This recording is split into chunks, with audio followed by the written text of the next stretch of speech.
ராஜ்யத்திற்கு பிரயோஜனமாக இருப்பேன், உங்களுடைய ஊழியத்துக்கு பிரயோஜனமாக இருப்பேன். என் ஆசீர்வாதி கர்த்தருடைய ஆசீர்வாதம் உங்களுக்கு ஐஸ்வர்யத்தை தரும். நீங்க ஐஸ்வர்யவனா இருப்பீங்க. ஆனா வேதனை இல்லாத ஐஸ்வர்யம், அதனோடு அவர் வேதனையை கூட்டார். நல்லா அறிந்து கொள்ளுங்க, சாத்தானும் ஐஸ்வர்யத்தை கொடுக்க முடியும். சாத்தான் ஒரு மனிதனை பணக்காரனாக்க முடியும். சாத்தான் ஒரு மனிதனுக்கு பதவியை, பணத்தை கொடுக்க முடியும். லூக்கா 4ஆம் அதிகாரத்தில் சாத்தான் இயேசு கிட்ட சொல்லுகிறான், உலகமே எனக்கு சொந்தம், எனக்கு பிரியமானவனுக்கு நான் அதை கொடுப்பேன், எனக்கு பிரியமானவனுக்கு ஐஸ்வர்யத்தை கொடுப்பேன், பதவியை கொடுப்பேன். பதவி, பணம், ஐஸ்வர்யம், புகழ் சாத்தானால் கொடுக்க முடியும், அறிந்து கொள்ளுங்க. ஆனா சாத்தானால் வரக்கூடிய புகழ்ச்சி, பணம், செல்வம், பதவி பெறுகிறவங்க நிம்மதியா இருக்க மாட்டாங்க, சமாதானம் இருக்காது. அதே சமயத்தில் கர்த்தருடைய ஆசீர்வாதத்தினால ஒருத்தன் செல்வந்தன் ஆகும்போது சமாதானம் இருக்கும். அவன் கொள்ளையடிக்கிறான், ஏமாத்துறான், பணக்காரனா இருக்கிறானே, அவன் நிம்மதியா இருக்க முடியாது. இன்னைக்கு செத்தா நரகத்தின் அக்னிக்குள்ளே போய் விடுவான். நீங்களே நானும் அப்படி அல்ல.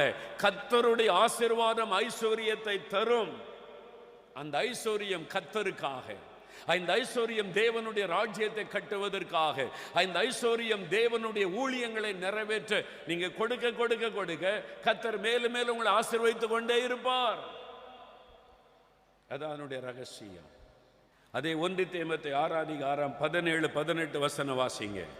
இவ்வுலகத்திலே ஐஸ்வர்யம் உள்ளவர்கள் இருமாப்பான சிந்தையுள்ளவர்களாய் இராமலும், நிலையற்ற ஐஸ்வர்யத்தின் மேல் நம்பிக்கை வையாமலும், நாம் அனுபவிப்பதற்கு சகலவித நன்மைகளையும் நமக்கு சம்பூர்ணமாய் கொடுக்கிற ஜீவனுள்ள தேவன் மேல் நம்பிக்கை வைக்கவும், நன்மை செய்யவும், நற்கிரியைகளில் ஐஸ்வர்யவான்களாகவும், தாராளமாய் கொடுக்கிறவர்களும் உதார குணமுள்ளவர்களாய் இருக்கவும் அவர்களுக்கு கட்டளை கொடு, போதி என்று ஆண்டவர் சொல்றார். நல்ல கவனிங்க.